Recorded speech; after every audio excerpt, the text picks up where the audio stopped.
اور آغاز میں آپ کو بتائیں کہ عمر ایوب کی تیر والوں پر تیر اندازی، شیر کو بھی شکار کرنے کی ٹھان لی۔ قومی اسمبلی میں خطاب کے دوران کہا آصف علی زرداری، فریال تالپور اور نواز شریف کو ڈرائی کلین کر کے بھیجا گیا ہے۔ انہوں نے پی ٹی آئی رہنماؤں کی گرفتاریوں اور مقدمات درج ہونے کی بھی مذمت کی۔ آئی جی پنجاب کو ایک بار پھر ٹاؤٹ قرار دیا۔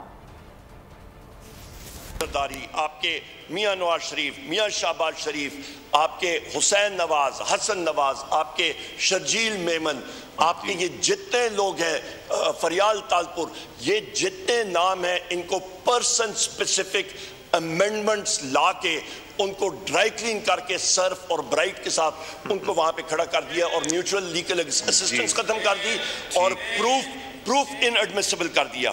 ہمارے 100 کے حساب سے لوگ کل پکڑے گئے ہیں پنجاب میں پیسفل پروٹیسٹ کرتے ہوئے، فری عمران خان پروٹیسٹ کرتے ہوئے۔ ہم ان چیزوں کو کنڈیم کرتے ہیں، کل بھی ہم نے کنڈیم کیا۔ رات کو ہمارے لوگوں کے خلاف، ہمارے پارلیمنٹیرینز کے خلاف ایف آئی آرز ہوئی ہیں۔ یہ وائلیشن ہے ہماری فری سپیچ کی، کانسٹیٹیوشن ہمیں گارنٹی کرتا ہے۔ آپ مہربانی کر کے پنجاب پولیس کے ساتھ آپ نے یہ ٹاؤٹ جو آئی جی پنجاب ہے ڈاکٹر عثمان، اس کے خلاف ایکشن لے۔ بہت شکریہ جناب اسپیکر۔ سبسکرائب کریں اور بیل دبائیں تاکہ کوئی خبر رہ نہ جائے۔